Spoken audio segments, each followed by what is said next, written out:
2 शताब्दियों से अधिक बीत गए हैं, पर चिंता देवी का नाम चला आता है। बुंदेलखंड के एक बीहर स्थान में आज भी मंगलवार को सहस्त्रों स्त्री पुरुष चिंता देवी की पूजा करने आते हैं। उस दिन यह निर्जन स्थान सुहाने गीतों से गूंज उठता है। टीले और टोकरे रमणियों के रंग बिरंगे वस्त्रों से सुशोभित हो जाते हैं। देवी का मंदिर एक बहुत ऊंचे टीले पर बना हुआ है। उसके कलश पर लहराती हुई लाल पताका बहुत दूर से ही दिखाई देती है। मंदिर इतना छोटा है कि उसमें मुश्किल से एक साथ 2 आदमी समा सकते हैं। भीतर कोई प्रतिमा नहीं है, केवल एक छोटी सी वेदी बनी हुई है। नीचे से मंदिर तक पत्थर का जीना है। भीड़ भाड़ में धक्का खाकर कोई नीचे ना गिर पड़े, इसलिए जीने की दीवार दोनों तरफ बनी हुई है। यही चिंता देवी सती हुई थी, पर लोक रीति के अनुसार वह अपने मृत पति के साथ चिता पर नहीं बैठी थी। उनका पति हाथ जोड़े सामने खड़ा था, पर वह उसकी ओर आंख उठाकर भी ना देखती थी। वह पति शरीर के साथ नहीं, उसकी आत्मा के साथ सती हुई। उस चिता पर पति का शरीर ना था, उसकी मर्यादा भस्मीभूत हो रही थी। यमुना तट पर कालपी एक छोटा सा नगर है। चिंता उसी नगर के एक वीर बुंदेल की कन्या थी। उसकी माता उसकी बाल्यावस्था में ही परलोक सिधार चुकी थी। उसके पालन पोषण का भार पिता पर पड़ा। संग्राम का समय था। योद्धाओं को कमर खोलने की भी फुर्सत ना मिलती थी। वे घोड़े की पीठ पर भोजन करते और जीन ही पर झपकियां ले लेते थे। चिंता का बाल्यकाल पिता के साथ समर भूमि में कटा। पिता उसे किसी खोह में या वृक्ष की आड़ में छिपाकर मैदान में चला जाता था। चिंता निसंक भाव से बैठी हुई मिट्टी के कीले बनाती थी और बिगाड़ती रहती थी। उसके घरौंधे थे, उसकी गुड़िया ओढ़नी ना ओढ़ती थी। वह सिपाहियों के गुड्डे बनाती और उन्हें रण क्षेत्र में खड़ा करती थी। कभी कभी उसका पिता संध्या समय भी ना लौटता, पर चिंता को भय छू तक ना सकता था। निर्जन स्थान में भूखी प्यासी रात रात भर बैठी रह जाती। उसने नेवले और सियार की कहानियां कभी ना सुनी थी। वीरों के आत्मोत्सर्ग की कहानियां, और वह भी योद्धाओं के मुंह से सुन सुनकर वह आदर्शवादिनी बन गई थी। एक बार 3 दिन तक चिंता को अपने पिता की खबर ना मिली। वह एक पहाड़ी की खोह में बैठी मन ही मन एक ऐसा किला बना रही थी जिसे शत्रु किसी भांति जान ना सके। दिन भर वह उसी किले का नक्शा सोचती और रात को उसी किले का स्वप्न देखती। तीसरे दिन संध्या समय उसके पिता के कई साथियों ने आकर उसके सामने रोना शुरू कर दिया। चिंता ने विस्मित होकर पूछा, दादाजी कहाँ हैं? तुम लोग क्यों रोते हो? किसी ने इसका उत्तर ना दिया। वे जोर से धर्रे मारकर रोने लगे। चिंता समझ गई कि उसके पिता ने वीर गति पाई। उस 13 वर्ष की बालिका की आंखों से आंसू की एक बूंद भी ना गिरी। भूख जरा भी मलिन ना हुई, एक आह भी ना निकली। हंसकर बोली, अगर उन्होंने वीर गति पाई तो तुम लोग रोते क्यों हो? योद्धाओं के लिए इससे बढ़कर और कौन मृत्यु हो सकता है? इससे बढ़कर उनकी वीरता का और क्या पुरस्कार मिल सकता है? यह रोने का नहीं, आनंद मनाने का अवसर है। एक सिपाही ने चिंतित स्वर में कहा, हमें तुम्हारी चिंता है, तुम अब कहाँ रहोगी? चिंता ने गंभीरता से कहा, इसकी तुम कुछ चिंता ना करो दादा, मैं अपने बाप की बेटी हूँ। जो कुछ उन्होंने किया वही मैं भी करूँगी। अपनी मातृभूमि को शत्रुओं के पंजे से छुड़ाने में उन्होंने प्राण दे दिए। मेरे सामने भी वही आदर्श है। जाकर अपने आदमियों को संभालिए। मेरे लिए एक घोड़ा और हथियारों का प्रबंध कर दीजिए। ईश्वर ने चाहा तो आप लोग मुझे किसी से पीछे ना पाएंगे, लेकिन यदि मुझे पीछे हटते देखना तो तलवार के एक हाथ से इस जीवन का अंत कर देना। यही मेरी आपसे विनय है। जाइए, अब विलंब ना कीजिए। सिपाहियों को चिंता के ये वीर वचन सुनकर कुछ भी आश्चर्य ना हुआ। हाँ, उन्हें यह संदेह हुआ कि क्या कोमल बालिका अपने संकल्प पर दृढ़ रह सकेगी। 5 वर्ष बीत गए। समस्त प्रांत में चिंता देवी की धाक बैठ गई। शत्रुओं के कदम उखड़ गए। वह विजय की सजीव मूर्ति थी। उसे तीरों और गोलियों के सामने निसंक खड़े देखकर सिपाहियों को उत्तेजना मिलती रहती थी। उसके सामने वे कैसे कदम पीछे हटाते। कोमलांगी युवती आगे बढ़े तो कौन पुरुष पीछे हटेगा। सुंदरियों के सम्मुख योद्धाओं की वीरता अजेय हो जाती है। रमणी के वचनबाण योद्धाओं के लिए आत्मसमर्पण के गुप्त संदेश हैं। उसकी एक चितवन कायरों में भी पुरुषत्व प्रवाहित कर देती है। चिंता की छवि कीर्ति ने मंचले सुरमाओं को चारों ओर से खींच खींच कर उनकी सेना को सजा दिया। जान पर खेलने वाले भौरे चारों ओर से आ आकर इस फूल पर मंडराने लगे। इन्हीं योद्धाओं में रतन सिंह नाम का एक युवक राजपूत भी था। यूं तो चिंता के सैनिकों में सभी तलवार के धनी थे। बात पर जान देने वाले, उसके इशारे पर आग में कूदने वाले। उसकी आज्ञा पाकर एक बार आकाश के तारे तोड़ लाने को भी चल पड़ते। किंतु रत्न सिंह सबसे बढ़ा हुआ था। चिंता भी हृदय में उससे प्रेम करती थी। रत्न सिंह अन्य वीरों की भांति अक्खर, मुंहफट या घमंडी न था। और लोग अपनी अपनी कीर्ति को खूब बढ़ा बढ़ा कर बयां करते थे। आत्म प्रशंसा करते हुए उनकी जबान न रुकती थी। वे जो कुछ करते चिंता को दिखाने के लिए। उनका ध्येय अपना कर्तव्य न था, चिंता थी। रत्न सिंह जो कुछ करता शांत भाव से। अपनी प्रशंसा करना तो दूर रहा, वह चाहे कोई शेर ही क्यों न मार आए, उसकी चर्चा तक ना करता। उसकी विनयशीलता और नम्रता संकोच की सीमा से भिड़ गई। औरों के प्रेम में विलास था, पर रत्न सिंह के प्रेम में त्याग और तप। और लोग मीठी नींद सोते थे, पर रत्न सिंह तारे गिन गिन कर रात काटता था। और अब अपने दिल में समझते थे कि चिंता मेरी होगी। केवल रत्न सिंह निराश था, और इसलिए उसे किसी से ना द्वेष था ना राग। औरों को चिंता के सामने चहकते देखकर उसे उनकी वाक्यपटुता पर आश्चर्य होता। कभी कभी वह अपने बोधेपन पर झुंझला उठता। क्यों ईश्वर ने उसे उन गुणों से वंचित रखा जो रमणियों के चित्त को मोहित करते हैं। उसकी मनोयथा को कौन जानता था।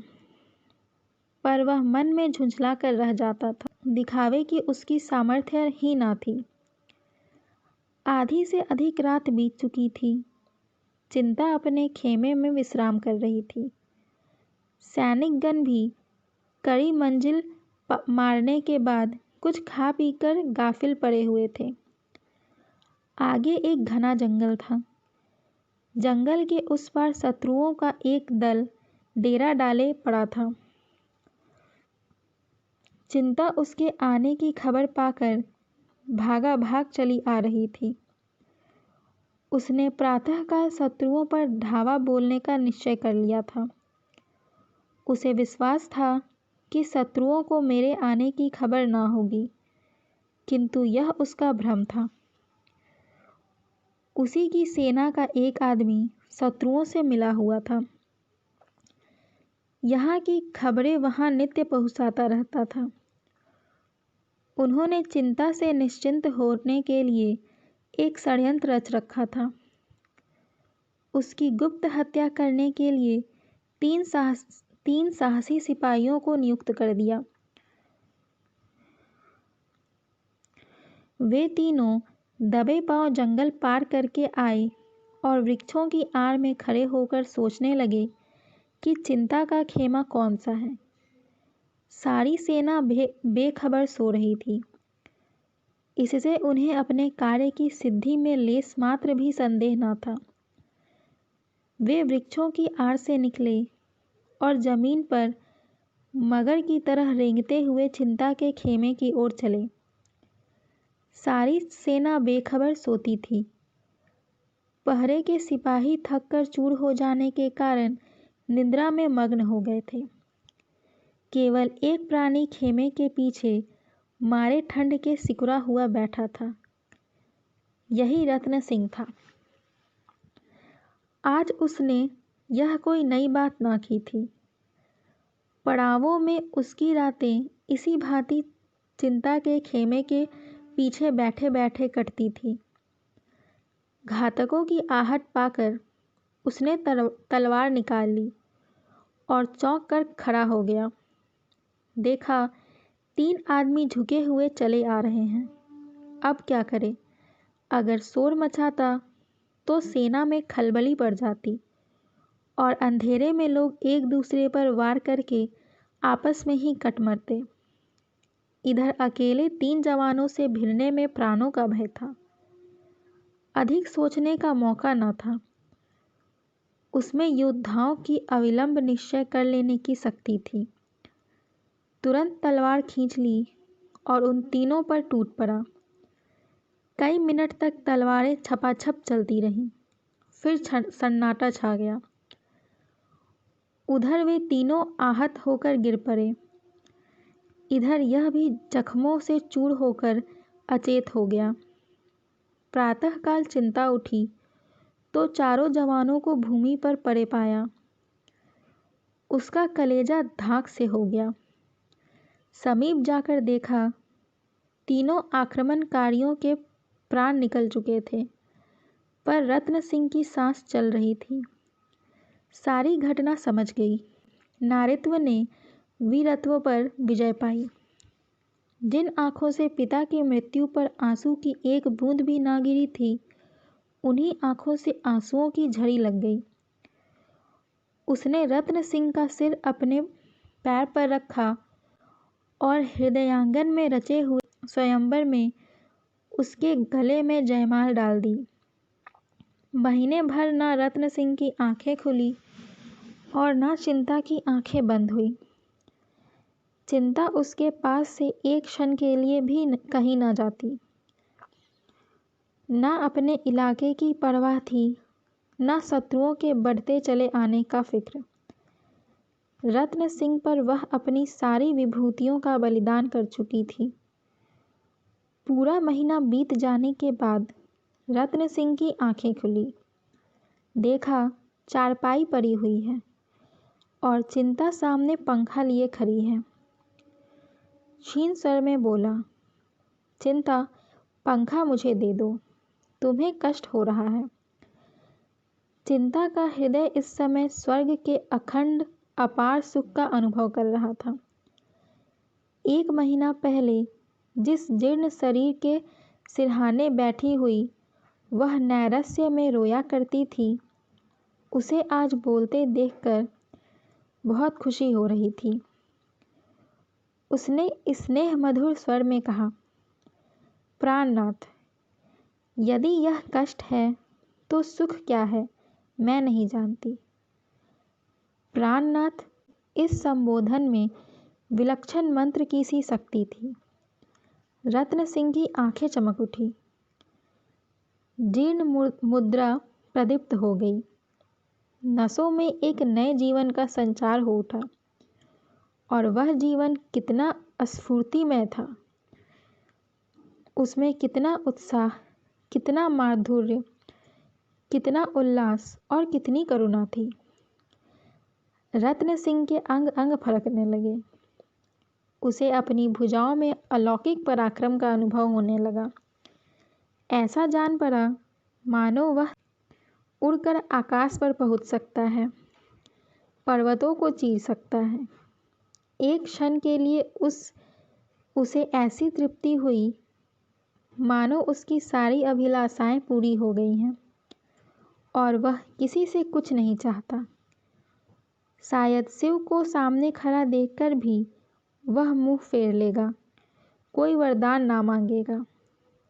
उसे अब किसी रिद्धि की, किसी पदार्थ की इच्छा ना थी। उसे गर्व हो रहा था मानो उससे अधिक सुखी, उससे अधिक भाग्यशाली पुरुष संसार में और कोई ना होगा। रत्न सिंह ने उठने की चेष्टा करके कहा, बिना तप के सिद्धि नहीं मिलती। चिंता अभी अपना वाक्य पूरा भी ना कर पाई थी कि उसी प्रसंग में बोली, हाँ, आपको मेरे कारण अलबत्ता दुस्सह यातना भोगनी पड़ी। चिंता ने रत्न सिंह को कोमल हाथों से लिटाते हुए कहा, इस सिद्धि के लिए तुमने तपस्या नहीं की थी। झूठ क्यों बोलते हो? तुम केवल एक अबला की रक्षा कर रहे थे। यदि मेरी जगह कोई दूसरी स्त्री होती तो भी तुम इतने ही प्राणपण से उसकी रक्षा करते। मुझे इसका विश्वास है। मैं तुमसे सत्य कहती हूँ, मैंने आजीवन ब्रह्मचारिणी रहने का प्रण लिया था, लेकिन तुम्हारे आत्मोत्सर्ग ने मेरे प्रण को तोड़ डाला। मेरा पालन योद्धाओं की गोद में हुआ है। मेरा हृदय उसी पुरुष सिंह के चरणों पर अर्पण हो सकता है जो प्राणों की बाजी खेल सकता हो। रसिकों के हास विलास, गुड्डों के रूप रंग और फिकैती के दाव घाट का मेरी दृष्टि में रत्ती भर भी मूल्य नहीं। उनकी नट विद्या को मैं केवल तमाशे की तरह देखती हूँ। तुम्हारे ही हृदय में मैंने सच्चा उत्सर्ग पाया और तुम्हारी दासी हो गई। आज से नहीं, बहुत दिनों से। प्रणय की पहली रात थी। चारों ओर सन्नाटा था। चारों ओर अनुरागमयी चांदनी छिटकी हुई थी। सहसा खबर आई कि शत्रुओं की एक सेना किले की चारों ओर बढ़ी चली आती है। चिंता चौंक पड़ी। रत्न सिंह खड़ा हो गया और खूंटी से लटकती हुई तलवार उतार ली। चिंता ने उसकी ओर कतार स्नेह की दृष्टि से देखकर कहा, कुछ आदमियों को उधर भेज दो। तुम्हारे जाने की क्या जरूरत है? रत्न सिंह ने बंदूक कंधे पर रखते हुए कहा, मुझे भय है कि अब की बार वे लोग बड़ी संख्या में आ रहे हैं। चिंता, तो मैं भी चलूंगी। नहीं, मुझे आशा है वे लोग ठहर ना सकेंगे। मैं एक ही धावे में उनके कदम उखाड़ दूंगा। यह ईश्वर की इच्छा है कि हमारी प्रणय रात्रि विजय रात्रि हो। ना जाने क्यों मन कातर हो रहा है, जाने देने को जी नहीं चाहता। रत्न सिंह ने इस सरल अनुरक्त आग्रह से विह्वल होकर चिंता को गले लगा लिया और बोले, मैं सवेरे तक लौट आऊँगा। चिंता पति के गले में हाथ डालकर आंखों में आंसू भरे हुए बोली, मुझे भय है तुम बहुत दिनों में लौटोगे। मेरा मन तुम्हारे साथ रहेगा। जाओ, पर रोज खबर भेजते रहना। तुम्हारे पैरों पड़ती हूँ। अवसर का विचार करके धावा करना। तुम्हारी आदत है, शत्रु देखते ही आकुल हो जाते हो और जान पर खेल कर टूट पड़ते हो। तुमसे मेरा यही अनुरोध है कि अवसर देखकर काम करना। जाओ, जिस तरह पीठ दिखाते हो उसी तरह मुंह दिखाओ।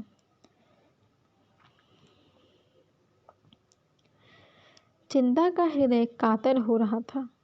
वहाँ पहले केवल विजय लालसा का आधिपत्य था, अब भोग लालसा की प्रधानता थी। वह वीरबाला जो सिंहनी की तरह गरजकर शत्रुओं के कलेजे को कपा देती थी, आज इतनी दुर्बल हो रही थी कि जब रत्न सिंह घोड़े पर सवार हुआ तो खुद उसकी कुशल कामना से मन ही मन देवी की मनौतियाँ करने लगी। जब तक वह वृक्षों की ओट में छिप न गया, वह खड़ी उसे देखती रही। फिर वह किले के सबसे ऊंचे बुर्ज पर चढ़ गई और घंटों उसी तरफ ताकती रही। वहाँ शून्य था। पहाड़ियों ने कभी का रत्न सिंह को अपनी ओट में छिपा लिया था, पर चिंता को ऐसे जान पड़ा था कि वह सामने चले जा रहे हैं। जब ऊषा की लोहित छवि वृक्षों की आड़ में झांकने लगी तो उसकी मोह विस्मृति टूटी। मालूम हुआ चारों तरफ शून्य है। वह रोती हुई बुर्ज से उतरी और सैया पर मुंह ढांपकर रोने लगी। रत्न सिंह के साथ मुश्किल से 100 आदमी थे, किंतु सभी मंजे हुए। अवसर और संख्या को तुच्छ समझने वाले अपनी जान के दुश्मन वीरोल्लास से भरे हुए एक वीर रसपूर्ण पद गाते हुए घोड़ों को बढ़ाए चले जाते थे। पहाड़ियाँ इन वीर स्वरों से गूंज रही थी, घोड़ों की ताप ताल दे रही थी। यहाँ तक कि रात बीत गई, सूर्य ने अपनी लाल आंखें खोल दी और इन वीरों पर अपनी स्वर्ण छटा की वर्षा करने लगी। वही रक्तमय प्रकाश में शत्रुओं की सेना एक पहाड़ी पर पड़ाव डाले हुए नजर आई। रत्न सिंह सिर झुकाए, वियोग व्यथित हृदय को दबाए, मंद गति से पीछे पीछे चला जाता था। कदम आगे बढ़ता था पर मन पीछे हटता। आज जीवन में पहली बार दुश्चिंताओं ने उसे आशंकित कर रखा था। कौन जानता है लड़ाई का अंत क्या होगा।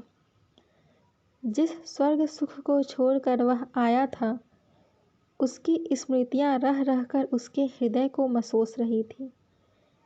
चिंता की सजल आंखें याद आती थी और जी चाहता था घोड़े की रास पीछे मोड़ दे।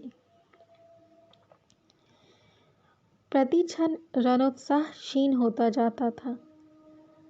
सहसा एक सरदार ने समीप आकर कहा, भैया यह देखो, ऊंची पहाड़ी पर शत्रु डेरे डाले पड़े हैं। तुम्हारी अब क्या राय है। हमारी तो यह इच्छा है कि तुरंत उन पर धावा बोल दें। गाफिल पड़े हुए हैं, भाग खड़े होंगे।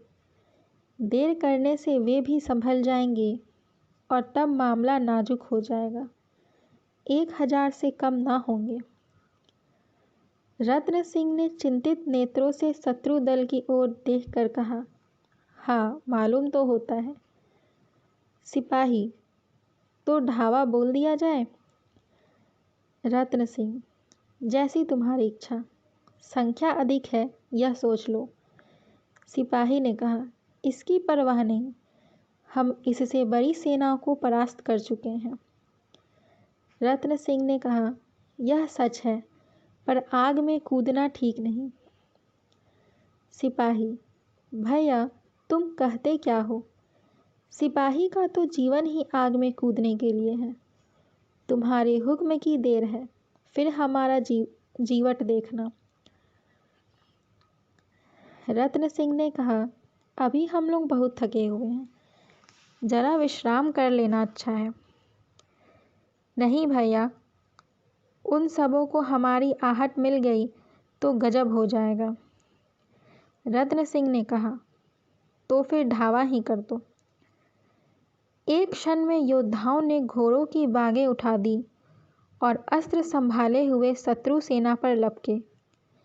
किंतु पहाड़ी पर पहुंचते ही इन लोगों ने उसके विषय में जो अनुमान किया था वह मिथ्या थी। वह सजग ही न थे, स्वयं किले पर धावा करने की तैयारियां भी कर रहे थे। इन लोगों ने जब उन्हें सामने आते देखा तो समझ गए कि भूल हो गई, लेकिन अब सामना करने के सिवाय चारा ही क्या था। फिर भी वे निराश न थे। रत्न सिंह जैसे कुशल योद्धा के साथ इन्हें कोई शंका न थी। वह इससे भी कठिन अवसरों पर अपने रण कौशल से विजय लाभ कर चुका था। क्या आज वह अपना जौहर ना दिखाएगा? सारी आंखें रत्न सिंह को खोज रही थी, पर उसका वहां कहीं पता न था। कहाँ चला गया यह कोई न जानता था, पर वह कहीं नहीं जा सकता।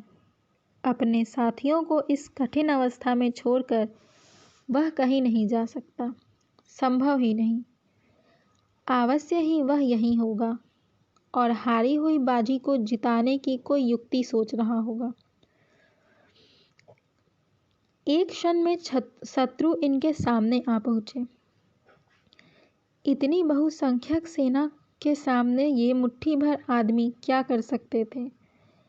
चारों ओर से रत्न सिंह की पुकार होने लगी, भैया तुम कहाँ हो? देखते हो वे लोग सामने आ पहुँचे हैं, पर तुम अभी मौन खड़े हो। सामने आकर हमें मार्ग दिखाओ, हमारा उत्साह बढ़ाओ। पर अब भी रत्न सिंह न दिखाई दिया। यहाँ तक कि शत्रु दल सिर पर आ पहुँचा और दोनों दलों में तलवारें चलने लगी। बुंदेलों ने प्राण हथेली पर लेकर लड़ना शुरू किया, पर एक को एक बहुत होता है, 1 और 10 का मुकाबला ही क्या। यह लड़ाई ना थी, प्राणों का जुआ था। बुंदेलों में निराशा का अलौकिक बल था। खूब लड़े, पर क्या मजाल की कदम पीछे हटे। उनमें अब जरा भी संगठन ना था। अंत क्या होगा इसकी किसी को चिंता ना थी। कोई तो शत्रुओं के सफ़े चीरता हुआ सेनापति के समीप पहुंच गया, कोई उनके हाथों पर चढ़ने की चेष्टा करते मारा गया।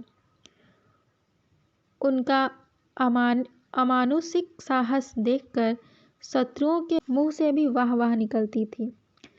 लेकिन ऐसे योद्धाओं ने नाम पाया है, विजय नहीं पाई।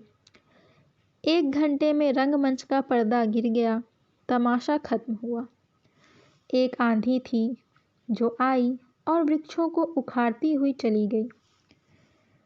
संगठन रहकर ये मुट्ठी भर आदमी दुश्मनों के दांत खट्टे कर देते, पर जिस पर संगठन का भार था उसका कहीं पता न था।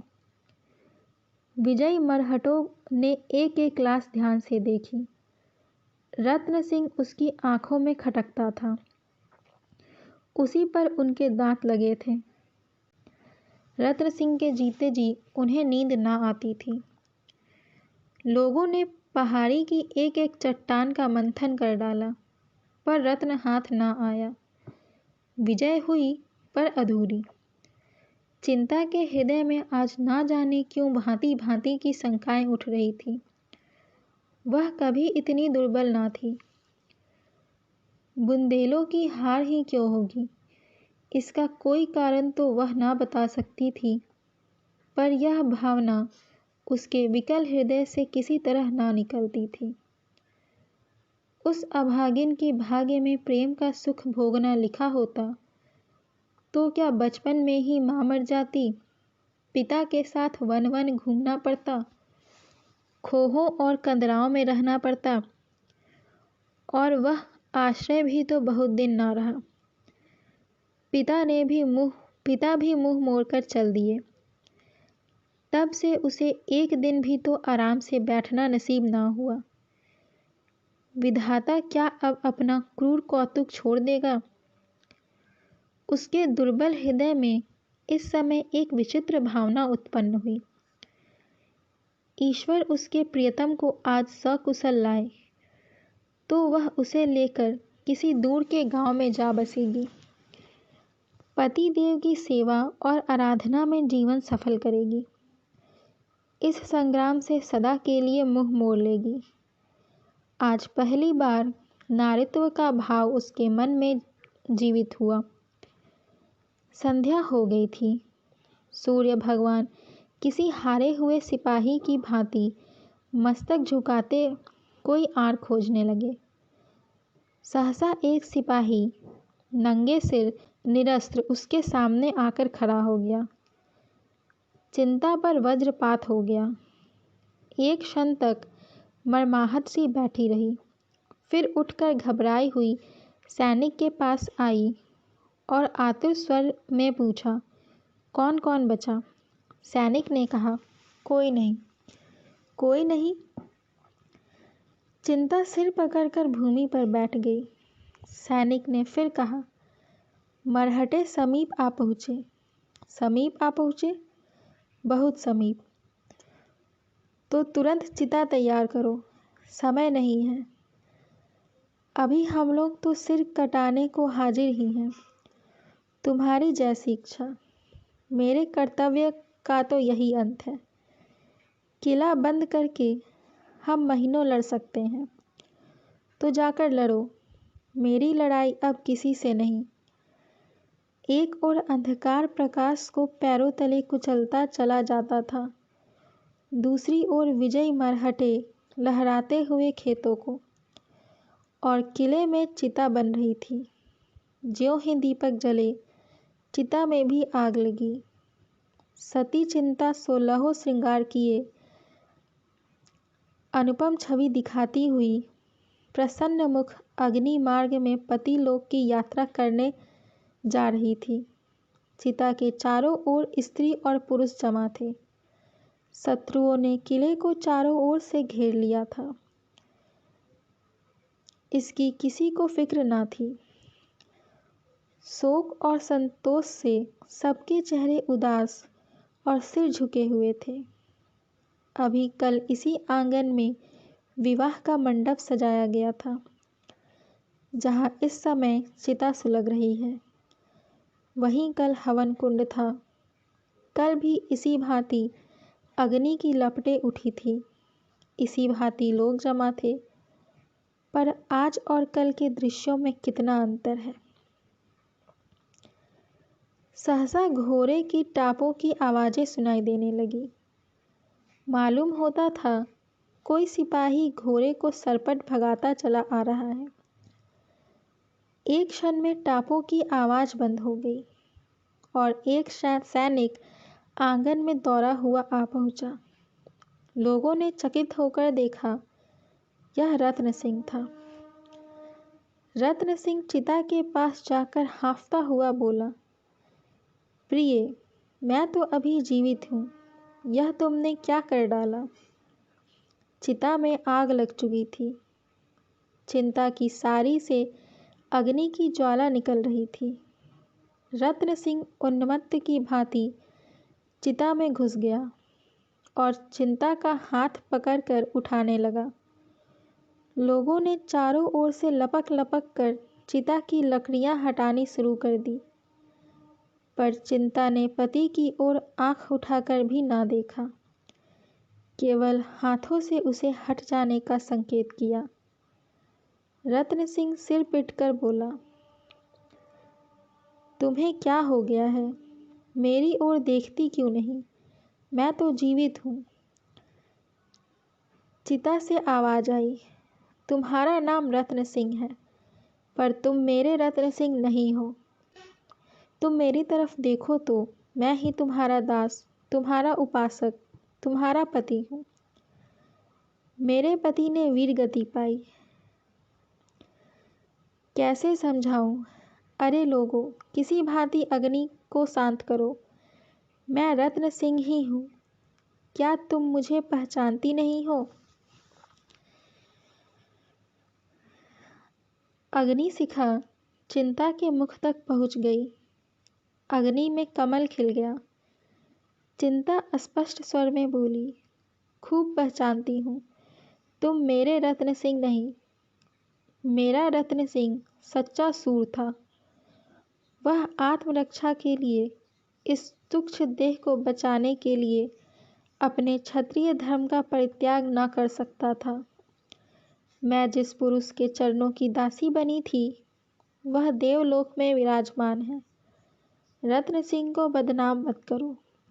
वह वीर राजपूत था, रण क्षेत्र से भागने वाला कायर नहीं। अंतिम शब्द निकले ही थे कि अग्नि की ज्वाला चिंता के सिर के ऊपर जा पहुंची।